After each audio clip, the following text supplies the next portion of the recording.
to the 60s era. To the 60s era. 60s, yeah.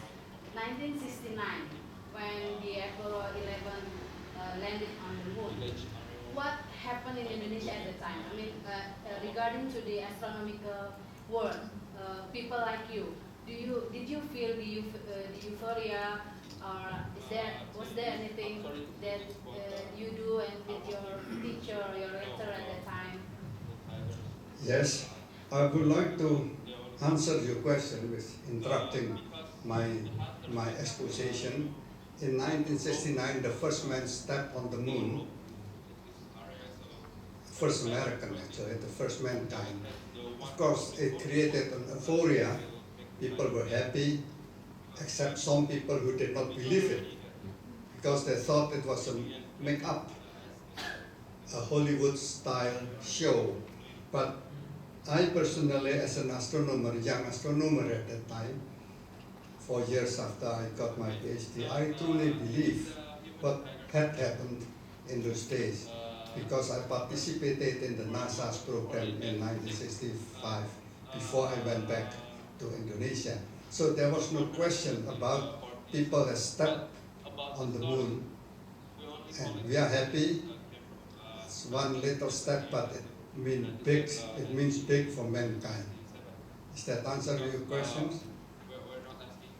Some traditional Muslims did not believe it, I should say this, because they thought God's place cannot be stepped by mankind. That is the only argument they proposed. But I was trying to explain that it is possible to do so. I wrote in a newspaper in Pikiran Rakyat at that time about the possibility of mankind jumping to the moon and possibly to other planets. At that time we didn't know whether people could land on Mars or not, but I said in a rather low tone about the possibility of people landing on other planets. Okay? Well, here is, I asked, ETI, where are you? ETI is the acronym for Extraterrestrial Intelligence. By 1975, people have already talked about ETI, Extraterrestrial Intelligence, because it would be impossible that on the Earth can harbor life. There must be somewhere in the universe life exists. I have a good experience, maybe some years later, to have a guest, a clergyman, a Catholic clergyman, Mangun Wijaya. Romo Mangun Wijaya came to my house in the middle of the night, asked me, do you believe that there exists life on another planet?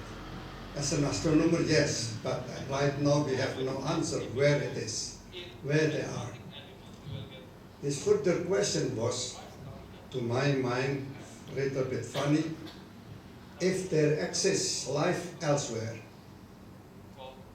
how the God would look like by then? I cannot answer, of course. I'm not a very good religious man, but he is the clergyman, a pastor, so he would know better that people would like to celebrate it if there exists life on another planet. But that was in 1975, 1976. Now we are in 2016, which have been indicated that there are some planets that can host life like the Earth hosting us all. Okay, this is the next one. Why I mention this? Because Mr. Rahmat Haryati is not an astronomer. He is a correspondent, but he has a far-fetched view about astronomy, about the universe, and about life in the universe. Then he wrote a book about following the step of life on another planet. He wrote very interesting book, and interesting because I was asked later on to put my forewords on that book, which I gave him my willing to do so, with the title Extraterrestrial Life by Rahmat Haryati, Hidup Bertetangga Mencari Eti, meaning living together and by searching for Eti. Yes, please. I'm just curious about our ancient life when we have pyramid age and also we have certain wonders of the world, but in the past life people can build such a huge and beautiful things. Some people believe that they helped by alien or entity. What do you think about that? Why do you always think alien can build it? Why do you think that our ancestors were clever enough to build such a things? Yeah, because right now we cannot build such thing like that. Because you don't want to. Okay. But there are many high-rise buildings, many long stretching bridges. With the low technology they have in the past time, is it possible for them to build such great thing like that? It is possible. There are many ways to raise great stone up to the pyramid.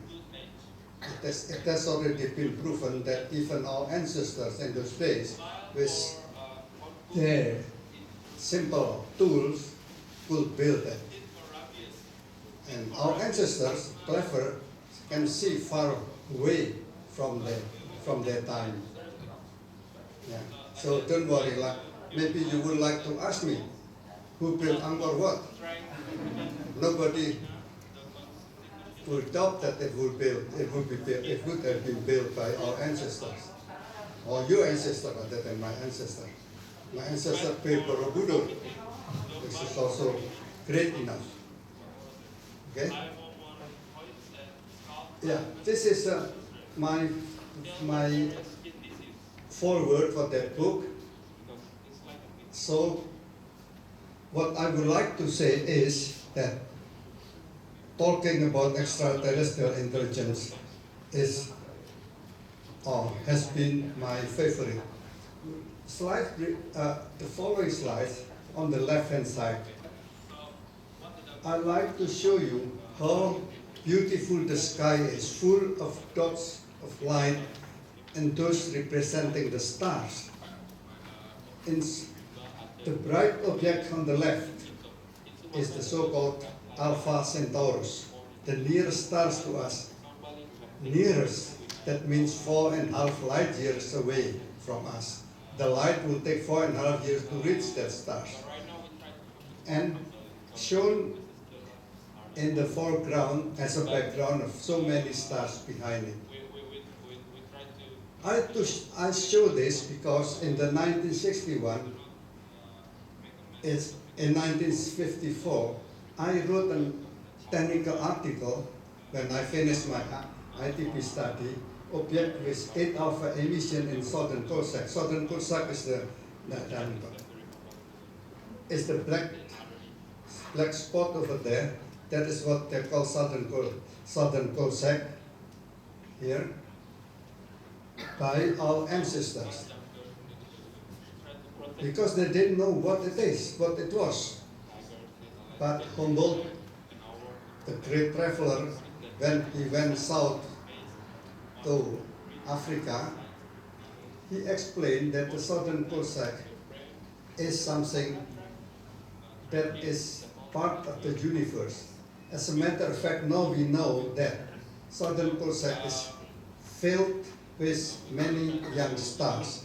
All of them are hidden behind the Cossack because this is like a screen that is hampering the light from the stars behind it.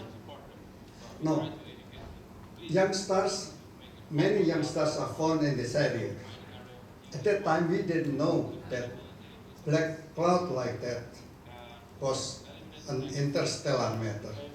Interstellar matter was discussed sometimes later in the 70s, in the late 69. Then we know that what I was looking was really a young stars embalmed and closed in a dark cloud like this. Okay, we leave that because I would like to show you the next important thing. This is the central part of the Milky Way. Indonesian called them Bima Sakti. Bima is the name of the wayang figure. And the telescope in front here is the telescope at La Silla, Chile, which was equipped 6 or 7 years ago with new type of instrumentation in order to detect the motion of stars which move away or close or move toward the observer with a speed of only 50 centimeters per second. Very, very small motion, but the instrument was so powerful that it could detect the motion with such a low speed.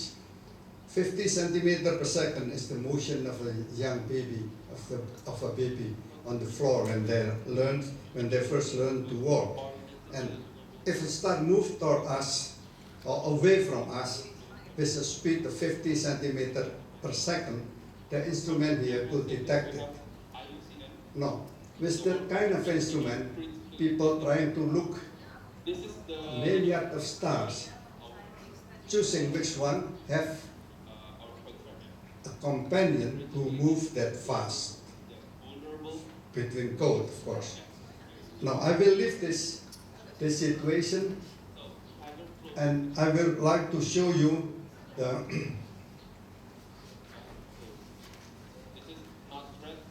the meaning of studying binary stars at the Bosca Observatory. There are some stars which are very bright, but the companion is very faint.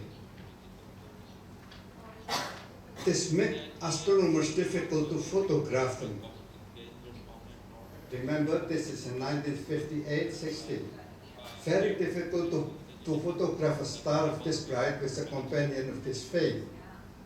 Therefore, it was lucky that the Professor van Albada from the Bosca Observatory designed the so-called gratings in order to put away the extra light that is caused by the bright stars in order to catch the faint stars here. Here is the structure of the images that he would like to get with his gratings. The bright star will produce companion images like this, and then the rest will be diminished or ignored. But by doing this, you can put the faint star here in between the two spikes, so that you can measure the distance of these faint stars to the center of the bright star. By doing that, you can measure, you can deduce the orbit of the faint star around the bright stars. This is an achievement for those days for photographic photometry and for astrometry. You must remember that in 1958, only photography was employed in order to detect binary stars. Nothing else. There was no handphone, no nothing. So, slide berikutnya, the following slide indicate that Sirius A, that was the bright star which I just shown, moved around its common center of mass, and Sirius B, the fainter one, moved this way.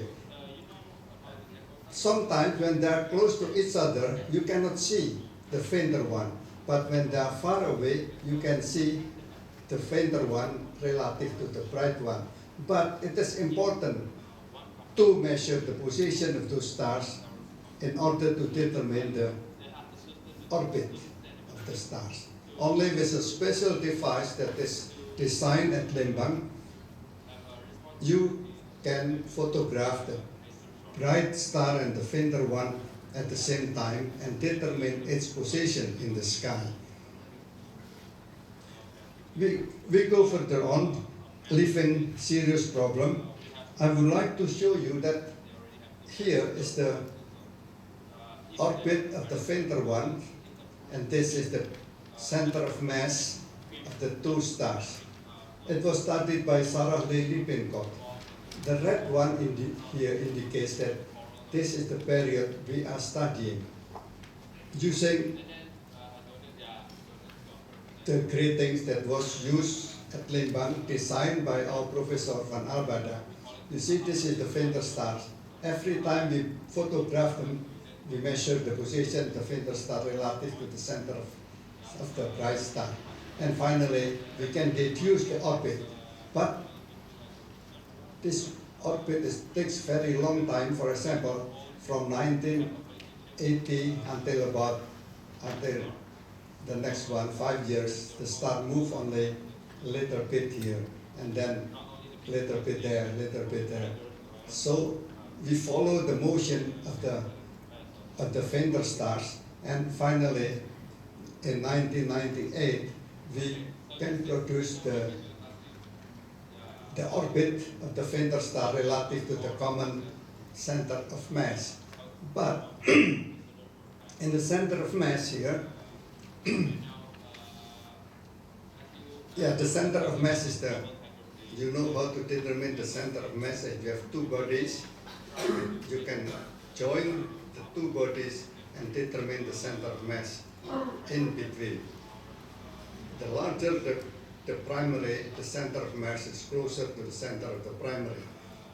We found out, interestingly, that the motion of this star is not as smooth as what you can see here, but a little bit wiggle. Unfortunately, we have not been able to determine any indication whether the star has dark companion or planet or unseen planet. We will leave this. I will tell you my involvement at Lembang to study double stars. Double stars are those stars close together and one orbiting the other, or one or the two of them orbiting the common center of mass. If you have two stars very close together, they cannot stay alone. They have